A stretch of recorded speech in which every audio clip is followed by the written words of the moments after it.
우리가 소요리 문답을 공부한 지가 오래된 것 같습니다.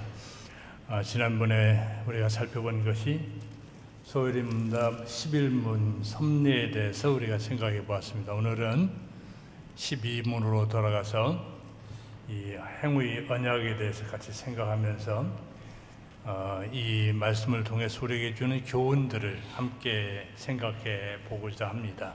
먼저 12문을 우리 한번 같이 읽어보겠습니다. 제가 12문을 읽습니다. 사람이 짐을 받은 원래 상태에 있을 때 하나님이 인간에게 하신 특별 섭리의 행위가 무엇입니까? 하나님께서 인간을 창조하신 후 완전한 순종을 조건으로 사람과 생명의 언약을 맺고 죽음의 고통을 경고하며 선악을 먹지 말라고 하신 것입니다. 우리 잘 아는 이 선악과 얘기를 여기서 하고 있습니다. 이 선악과에 대한 이 기록은 창세기 2장에 나타납니다. 창세기 2장에 보면 우리 하나님이 어떤 분인가를 설명을 해줍니다. 창세기 2장을 통해서 우리에게 설명해 주시는 그 하나님은 세 가지 모습으로 나타납니다. 첫째는 창조주 하나님이십니다. 하나님께서 아무것도 없는 것 가운데 사람을 지으셨습니다. 하나님의 형상을 따라 사람을 지으시고 사람에게 이 하나님의 형상인 지식과 또 지혜 또 지식을 주실 뿐만 아니라 이 거룩함 그리고 이 의로움으로 하나님 앞에 나갈 수 있도록 이 의로움을 입혀주셨습니다. 창세기 2장을 통해서 보여주는 이 하나님, 우리를 지으신 하나님, 이 창조의 주 하나님에 대해서 얘기합니다. 두 번째로 이 하나님이 어떤 분인가를 보여주는데요. 2장을 통해서 보여주는 하나님은 인간에게 모든 좋은 것을 주시는 하나님이라는 걸 알 수 있습니다. 이 하나님께서 동방의 에덴의 동산을 창설하셨다고 그랬습니다. 그리고 거기에 하나님이 지으신 아담을 데려다 놓으셨습니다. 15절 말씀 보면은 그를 이끌어 에덴 동산에 두셨다고 얘기합니다. 그러니까 이 얘기는 뭐냐면 하나님이 아담을 에덴 동산에서 지은 것이 아닙니다. 에덴 밖에서 보통으로 아담을 지으시고 그 다음에 그를 위해서 에덴 동산을 마련합니다. 에덴 동산을 마련하시고 거기에 아름다운 과일을 심으시고 아담이 살 수 있는 아주 좋은 환경을 마련해 주십니다. 그리고 그를 밖에서 에덴 동산으로 이끌어 오셨습니다. 우리 하나님이 얼마나 좋으신 분인가를 여기 보여줍니다. 그래서 아담과 하와는 에덴 동산에서 하나님 주신 놀라운 축복들을 누리며 살 수 있는 환경이 되었습니다. 이 좋은 집에서 아주 행복한 그 삶을 살 수 있는 이 분위기를 하나님 마련해 준 겁니다. 아담은 에덴 동산에 살면서 세금이나 어떤 주거비 이런 것을 낼 필요가 없습니다. 아마 제가 혀에 뭐가 좀 생겨나가지고 말하는데 조금 불편합니다만은 여러분들이 양해해 주시고 들어주시길 바랍니다. 이 거저로 하나님 앞에서 에덴 동산에 살 수 있었습니다. 또 하나님은 아담에게 식물뿐만 아니라 동물들을 주시고 금과 베들레헴, 호마노와 같은 보석 그리고 귀한 모든 것을 아담에게 주셨어요. 창세기 2장을 통해서 보여주시는 하나님은 창조주 하나님이시고 인간에게 좋은 것을 주시기를 기뻐하시는 모든 걸 준비해 주시는 좋으신 하나님이십니다. 세 번째로 창세기 2장을 통해서 우리에게 보여주는 하나님은 어떤 하나님이신가 하면 우리 하나님이 온 세상의 통치자이시고 입법자라 하는 것을 우리에게 보여줍니다. 하나님은 아담이 자기 뜻이나 자기의 생각대로 자기 욕망대로 살 수 있도록 내버려 두지 않았습니다. 하나님의 다스림을 받으며 살도록 하셨습니다. 부모가 자녀들을 게으름과 방탕 가운데 내버려 두지 않으려고 규율을 세우는 것처럼 하나님은 아담에게 어떻게 살아야 할지를 알려주기 위해서 하나의 규율을 주십니다. 규범을 주세요. 하나님이 아담에게 주셨던 규범이 무엇입니까? 오늘 말씀에 본 것처럼 하나님께서 이렇게 말씀, 동산 각종 나무의 열매는 너희가 임으로 먹되 선악을 알게 하는 나무의 열매는 먹지 말라. 내가 먹는 날에는 반드시 죽으리라. 이 말씀이죠. 하나님은 아담에게 에덴의 각종 나무의 열매를 먹을 수 있게 해주셨습니다. 그렇지만 선과 악을 아는 나무의 열매를 먹지 말라고 하셨습니다. 이 선과 악을 아는 나무의 열매를 먹으면 반드시 죽을 것이다 얘기했습니다. 하나님은 아담을 지으시고 아담에게 온갖 은혜와 복을 주셨습니다. 그렇지만 아담이 스스로 높아져서 무법자가 되지 않기 위해서 하나님께서 선악을 알게 하는 나무의 열매를 먹지 말라고 하십니다. 왜 하나님께서 아담에게 선악과를 먹지 말라고 했을까요? 하나님께서 모든 것을 아담을 위해서 주셨는데 왜 하나님께서 선악과를 먹지 말라, 먹으면 반드시 죽으리라 했을까요? 제가 이 설교를 준비하면서 우리 아이에게 물어봤습니다. 우리 큰아이한테 물어봤더니 같이 이제 차를 타고 오면서 너는 이거 어떻게 생각하냐? 하나님이 아담을 시험하기 위해서 하신 거 아닐까요? 하나님이 아담을 시험하기 위해서 선악과 따먹나 안 따먹나 시험하기 위해서 하나님께서 이 말씀을 주셨을까요? 아닙니다. 저는 그렇게 생각하지 않습니다. 야고보서 1장에 보면 그런 말씀, 하나님은 악에게 시험을 받지 아니하시고 친히 아무도 시험하지 아니하시느니라. 우리 하나님은 시험하는 하나님이 아니에요. 하나님이 아담이 잘 살고 행복해하는 것을 시기해서 그랬을까요? 아닙니다. 하나님은 항상 아담 편이었어요. 그리고 아담의 행복을 위해서 모든 수고를 다하셨습니다. 하나님은 흙으로부터 아담을 주셨습니다. 아담의 행복을 위해서 배우자 이브를 지으셨습니다. 아담에게 땅과 바다의 모든 식물과 바다의 물고기를 식물로 주시고 그것을 다스리게 하셨습니다.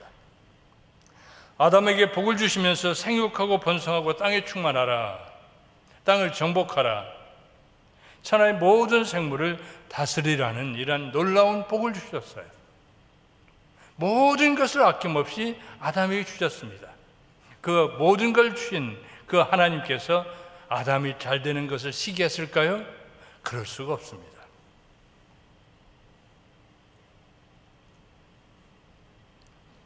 하나님께서는 왜 아담에게 선악과를 따먹지 말라고 했을까요? 저는 성경을 볼 때 이 말씀은 이 하나님과 아담이 어떤 관계인가를 정립하기 위해서 이 말씀을 주셨다라고 생각을 해요. 다른 말로 한다면 인간이 하나님의 주권에 도전하지 말도록 하나의 규범을 주신 거예요. 이사야서 14장에 보면 타락한 천사에 대한 얘기가 나와요. 거기 보면 이 자신의 주의를 망각하고 이 하나님의 자리를 올리려고 했던 그 천사, 어떤 그 존재에 대해서 얘기하죠. 그런데 하나님께서는 그 존재를 지옥 바닥에 던져버렸다라고 얘기를 합니다. 하나님은 아담의 이러한 존재를 이제 학자들은 천사, 타락한 천사에 대해서 얘기를 합니다. 아마 타락한 천사에 대해서 언급하는 것이다. 저도 그렇게 생각을 해요. 하나님은 이렇게 타락한 천사처럼 되지 않도록 하기 위해서 아담에게 규범을 주셨습니다. 왜 그렇습니까? 법이 없으면 백성이 방자하게 행합니다. 전도서 29장 18절은 법이 없으면 백성이 방자하게 행한다. 아담에게 모든 걸 주셨습니다. 그런데 아담에게 법이 없기 때문에 자기 멋대로, 자기 주관대로, 자기 뜻을 따라, 자기 욕심을 따라 살 수 있는 그런 상황이었거든요. 그래서 하나님께서 하나의 규범을 주셨다고 봅니다. 이것을 우리가 더 잘 알 수 있는 것이 바로 오늘 아침에 우리 목사님이 말씀해 주신 요셉 얘기입니다. 예, 하나님이 동의하셨던 그 요셉. 감옥에 있던 요셉을 이집트의 총리로 만든 사람이 누구예요? 바로 왕입니다. 그는 자기의 손가락에 있는 인장을, 반지를 빼어서 요셉에게 주었어요. 내 마음대로 다스리라는 거예요. 자기가 입는 고운 세마포 옷을 그에게 입혀줬습니다. 금으로 된 이 사슬을 그의 목에 걸어줬습니다. 그리고 자기가 타는 아주 좋은 수레를, 그의 버금가는 그러한 수레를 요셉에게 주었어요. 모든 것을 요셉에게 주었습니다. 우리 하나님께서 아담에게 모든 것을 주었던 것처럼 요셉에게 주셨어요.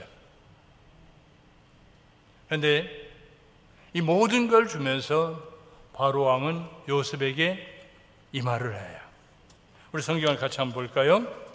창세기 41장 40절 말씀입니다.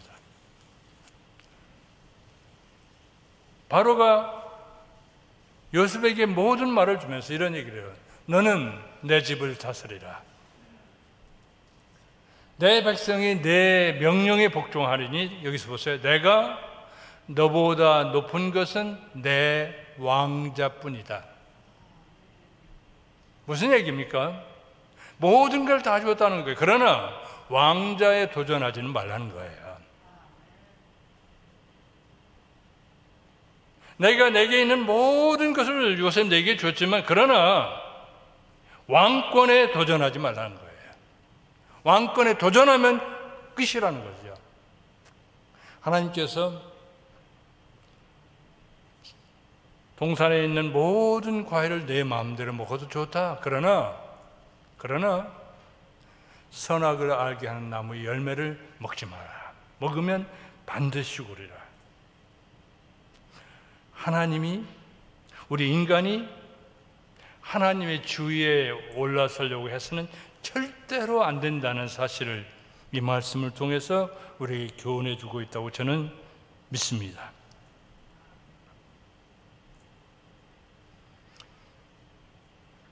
하나님이 주신 이 규범이 무엇입니까? 선악과를 먹지 말라는 거예요. 이 언약을 지키면 지금 누리고 있는 모든 복들을 누릴 수 있다는 거예요. 그렇지만 만일 이 언약을 어길 경우에는 이 모든 것들이 다 없어질 것이다. 하나님이 여기서 요구하는 것이 뭡니까? 순종이에요. 하나님은 아담에게 절대적인 순종을 요구했습니다. 하나님의 모든 복을 누릴 수 있는 그 유일한 비결이 뭐냐? 순종이에요. 내가 너에게 모든 걸 주었다. 하나님이 아담에게 하시는 말씀이에요. 내가 모든 것을 너를 위해서 주었다. 너를 만물의 영장으로 만들었고 내가 너를 나의 형상처럼 만들었다. 이렇게 하나님 말씀하십니다. 그런데 단 한 가지, 하나님처럼 되려고, 나처럼 내 위에 올려서려고 하지 말라. 그러니까 우리가 성경을 보면 마귀란 놈이 말이에요. 뱀이란 놈이 창세기 3장에 가면은 아담을 유혹하잖아요. 이브를 유혹하잖아요. 뭐라고 얘기합니까? 선악과를 먹으면 하나님처럼 될 수 있어.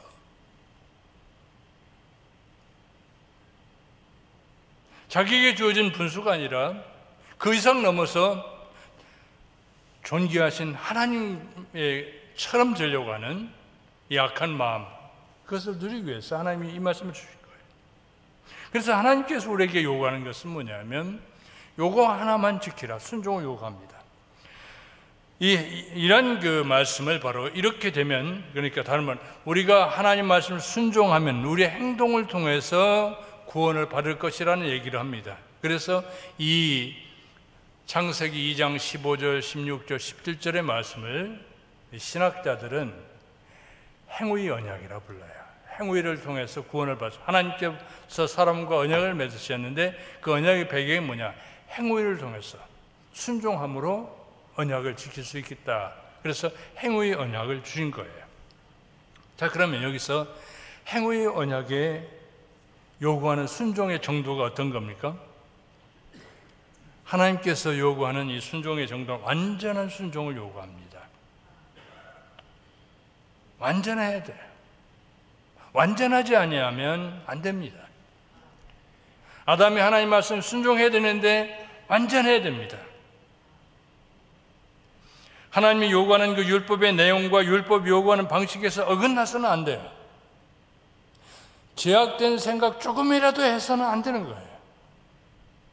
두 번째로 개인적 순종을 요구합니다.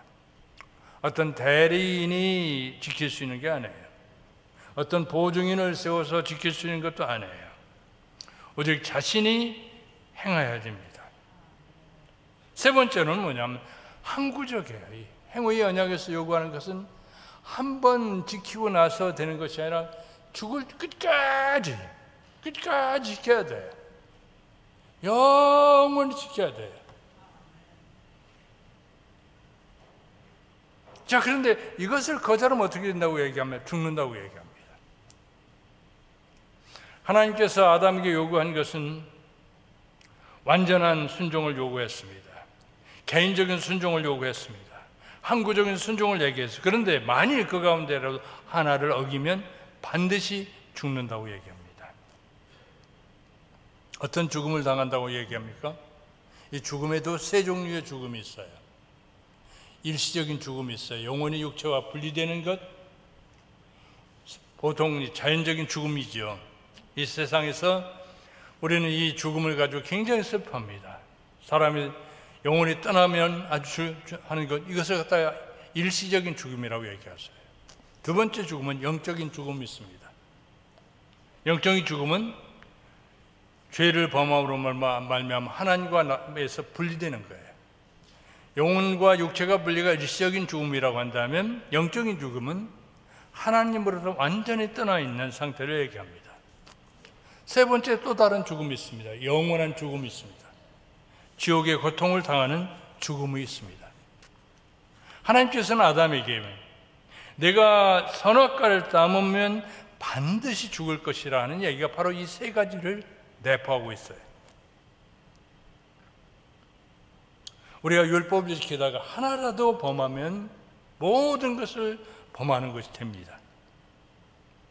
그렇기 때문에 이 행위의 언약 안에서는 피할 길이 없습니다.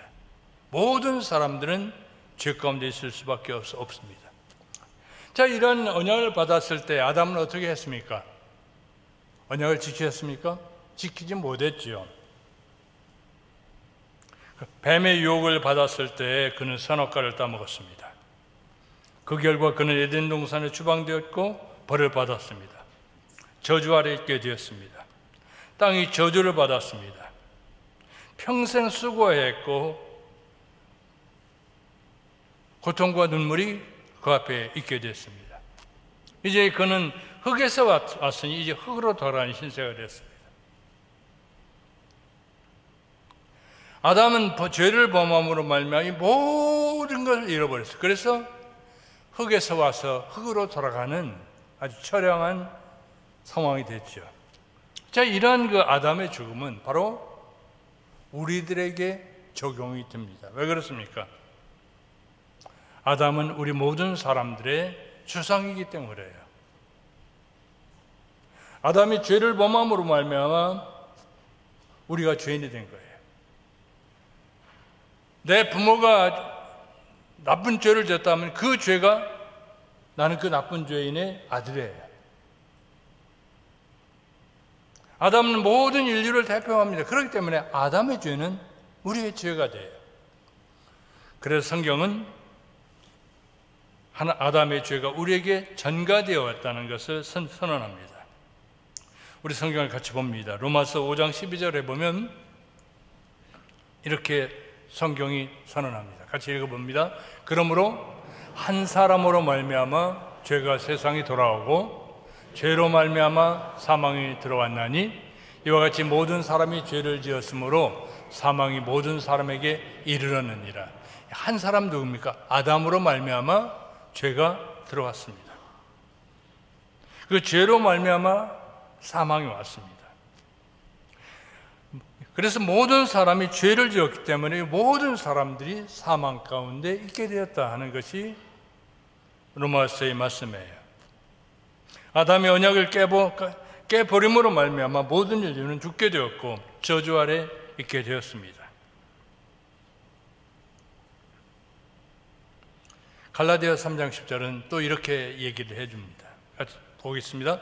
무릇 율법의 행위에 속한 자들은 저주 아래 있나니 내가 행함을 통해서 의롭게 될 수 있다고 생각하는 사람들을 향해서 성경이 얘기합니다. 그들은 저주 아래 있는 자들이다. 행위의 언약을 통해서 내가 행함을 통해서 나갈 수 있다고 생각하는 것은 저주 아래 있는 것이다. 그래서 기록된 바 누구든지 율법책에 기록된 대로 온갖 일을 항상 행하지 아니하는 자는 저주 아래에 있는 자라 했습니다. 자, 여기서 우리들이 검토할 것이 몇 가지가 있습니다. 하나님은 아담이 언약을 지키지 못할 것을 아셨을 것이죠. 저는 그렇게 생각해요. 하나님이 전지하시니까 하나님께서 아담이 범죄할 것을 미리 내다보셨을 것이다 라는 생각도 해봐요. 자, 그러면 왜 하나님께서 아담이 죄를 범할 걸 내다보시면서도 그 계명을 주셨을까? 왜 금기사항을 주셨을까라고 생각할 수도 있습니다. 자, 그렇다 하더라도 아담에게 선악과를 먹지 말라는 명령을 내려서는 안 될 이유는 없어요. 하나님이 아담이 범죄할 것을 알았다 할지라도 하나님께서 아담에게 먹지 말라 그렇게 얘기하지 않아도 될 이유가 없단 말이에요. 하나님은 인간 가운데 어떤 이는 믿고 어떤 사람은 믿지 않을 것을 알 수도 있습니다. 어떤 사람은 복음을 해방할 것도 아실 수 있습니다. 그렇다고 해서 신앙의 규모 어떻게 믿어야 된다든가 하나님 말씀을 주지 않아도 되는 것은 아니에요. 한 나라를 생각해 봅시다. 어떤 사람들이 법을 어길 것이다 라는 생각을 하고 법을 만들지 않아야 됩니까? 그렇잖아요. 법이 필요한 거예요. 그래서 하나님께서 선악과를 먹지 말라. 먹는 데는 반드시 죽으리라는 규범을 주신 겁니다. 두 번째로 생각할 것이 있습니다. 만약 하나님께서 모든 것을 아셨다고 한다면 왜 하나님께서 또 주었을까? 또 한번 생각해 볼 수 있는 거예요. 우리 하나님은 아담이 법을 위반할 것을 아셨을 것이지만 아담의 실수를 만회할 수 있는 방법도 아시고 있었어요. 아담이 연약해서 넘어질 것도 아셨지만 아담이 죄 가운데 사탄의 그것도 아셨다고 하지만 그보다 더 나은 것을 하나님께서는 그의 죄악을 모든 것을 만회할 수 있는 새로운 것을 준비하셨다는 얘기입니다.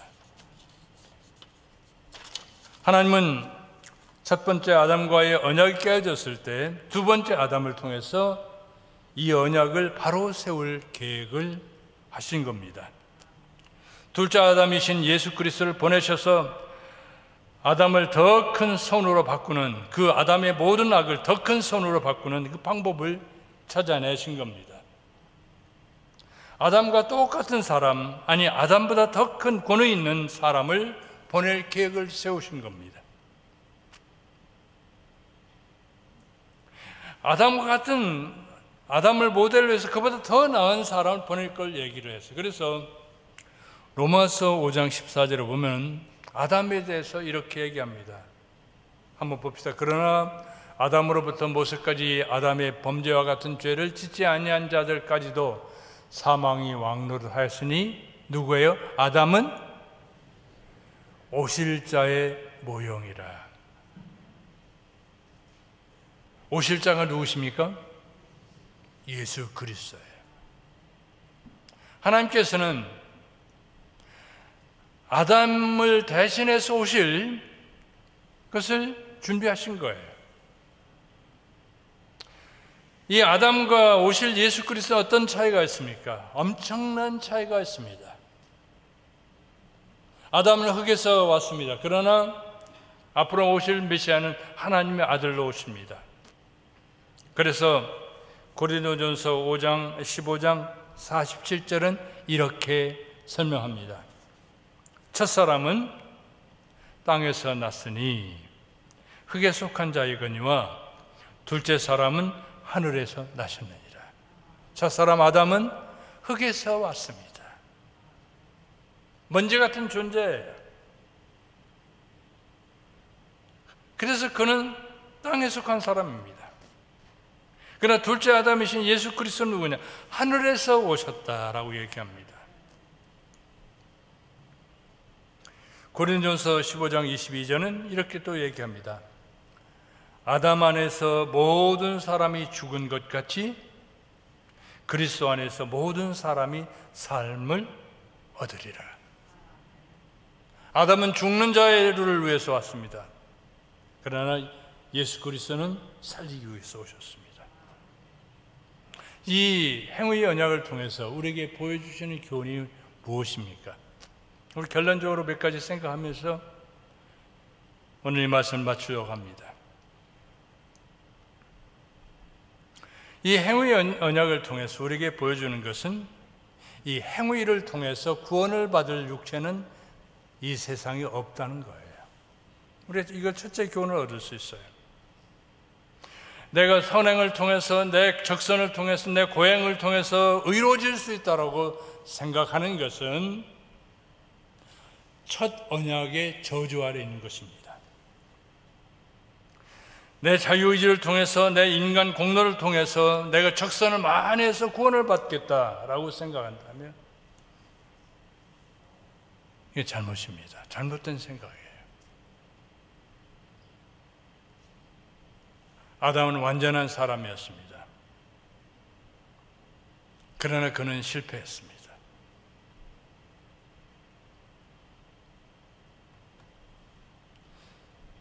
그럼에도 불구하고 오늘날 많은 사람들은 자기의 힘으로 구원을 받을 수 있다고 생각하는 사람들이 있어요. 선행을 많이 해야 구원받을 수 있다. 선행을 많이 해야 천국 갈 수 있다. 행함을 통해서 구원을 받을 수 있다고 한다면 하나님께서 그의 아들을 준비도 안 하셨을 겁니다. 왜? 그걸 통해서 갈 수 있으니까요.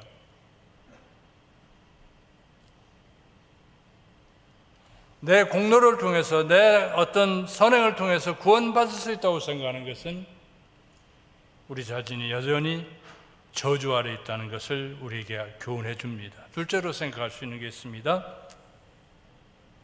하나님의 은혜가 없이는 설 수 없다는 거예요.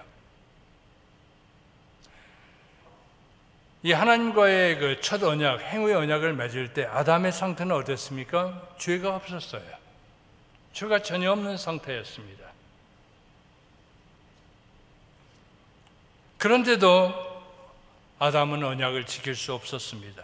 그렇다면 이 원래의 의의를 상실한 우리가 이 하나님의 명령을 지키는 것은 더더욱 힘든 일입니다. 순수하고 정결한 성품을 가졌던 아담이 죄의 유혹을 이길 수 없다고 한다면 이 부패한 성품을 가진 우리가 어떻게 죄의 유혹을 이길 수 있겠어요?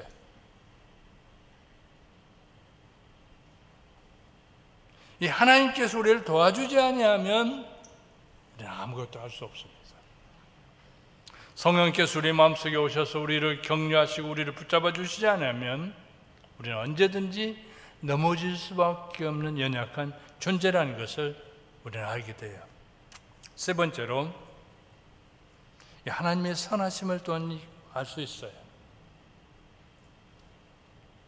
하나님 인간을 얼마나 귀하게 여기시고 얼마나 사랑하신지를 알 수 있어요. 하나님은 인간을 귀하게 여기셔서 자신을 낮추셨습니다. 이 행위의 언약은 그 대상이 누굽니까? 조물주 하나님과 피조물 인간이 맺은 계약입니다. 조물주 하나님은 어떤 분이십니까? 전능하신 분입니다. 전지하신 분입니다. 말씀으로 천지를 창조하신 창조주 하나님이십니다. 반면에 인간은 어떤 존재입니까? 흙과 먼지와 같은 존재입니다. 보잘것없는 존재였습니다. 이러한 그 인간과 하나님이 계약을 맺은 거예요. 계약은 누구 맺습니까? 동등한 사람끼리 맺죠.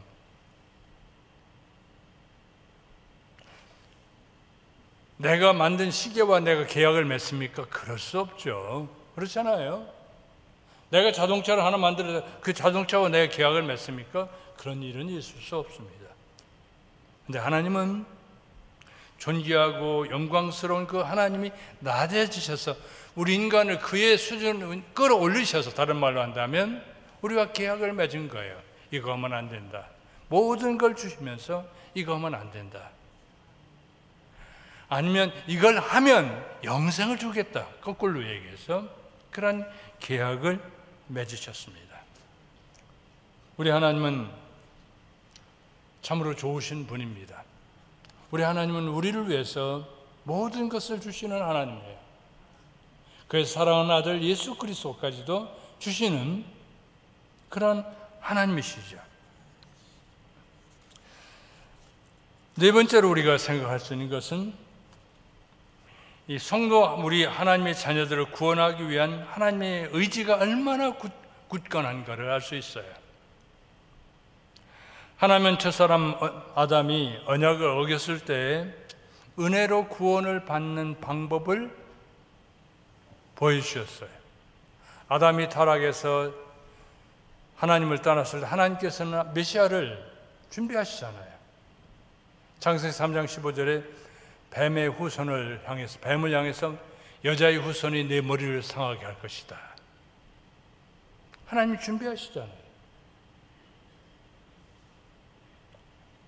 아담이 타락했을 때 하나님은 아담의 후손들을 계획할 계획을 세우셨습니다. 그리고 아담을 위해서 양을 잡아서 양의 가죽옷을 입히잖아요.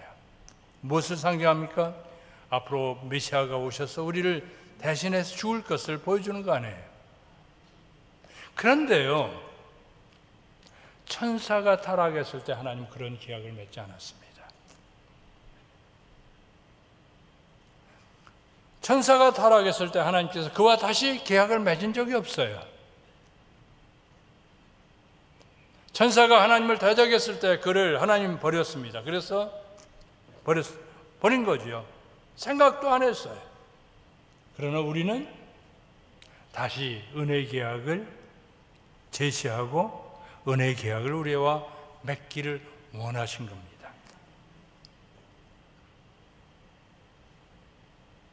우리 하나님은 우리와 새로운 언약 맺기를 기뻐하셨고요. 이 언약을 맺기 위해서 행위보다 더 나으며 더 확실하고 더 안전하고 더 뛰어난 은혜 계약, 그것을 마련한 거예요. 믿기나 하면, 누구든지 하나님의 아들 예수 그리스도를 믿기나 하면 구원을 받겠다. 은혜의 계약을 준비하신 겁니다. 우리 인간의 힘과 인간의 노력과 인간의 어떤 공로를 통해서 도저히 구원을 받을 수 없기 때문에 하나님은 그의 아들을 십자가에 죽게 하시고, 그것을 믿는 자마다, 구름의 힘을 쳐다보는 자마다 구원을 받은 것처럼 예수 그리스도를 믿는 자마다 구원을 받는 은혜의 계약을 맺으신 겁니다. 그러므로 저는 이 은혜 계약이야말로 좀 우리를 살리는 계약이다. 첫 번째 계약, 행위 계약은 우리를 죽이는 계약이었습니다. 재판, 법원에 보면 뭐랄까, 보통 법원 있고 고등 법원 있죠. 이 보통 법원에서는 우리 다 사형을 받았습니다. 다른 말로 한다면 이 행위 언약이 보통법원이라 하면 거기서는 우리가 다 사용한 대로 봐요. 그런데 고등법원인 은혜의 계약에서 우리를 다 구원을 약속을 하셨습니다. 그러므로 우리들이 힘써 노력해야 될 것은 이 은혜를 사모하는 겁니다. 하나님의 은혜를 사모하는 거죠. 그리고 그 은혜 안에서 살아야 됩니다. 하나님을 믿는 그 믿음 안에서 생각하고 하나님의 그 믿는 안에서 사람들과 인간과의 교제를 하고 믿음 가운데서 우리들이 살아가는 그 삶을 살아야 될 줄 믿습니다. 뿐만 아니라 이 은혜 안에서 열매를 맺어야 될 줄 압니다. 오늘 제가 간단하게 우리 행위 계약에 대해서 생각해 보았습니다. 하나님은 우리가 하나님의 자녀 되기를 원하십니다. 하나님은 그의 모든 것을 버리셔서 우리를 구원하시기를 원하시고 우리에게 복을 주시기를 원하시는 좋으신 그 하나님이십니다. 이 하나님을 우리가 믿으면서 우리의 믿음의 걸음걸음을 하루하루 주님께로 가까이 나아가는 우리 모든 성도들이 되기를 주의 이름으로 부탁을 드립니다. 기도합니다. 하나님 아버지, 귀하신 은혜와 사랑을 감사합니다. 우리가 참 주님의 귀한 은혜 가운데서 우리를 만물의 영장으로 주님이 지으셨습니다. 우리에게 하나님의 형상을 주셨습니다. 하나님은 우리가 그럼에도 불구하고 넘어졌지만 우리를 포기하지 아니하시고 메시아를 보내셔서 우리를 구원하시는 그 놀라운 은혜와 사랑을 감사합니다. 빌며 간절히 기도하는 것은 우리 모든 믿음의 성도들에게 은혜를 주셔서 이 은혜의 언약 안에서 우리가 하나님을 믿으면서 살아갈 수 있는 저희들 되게 하여 주시옵소서.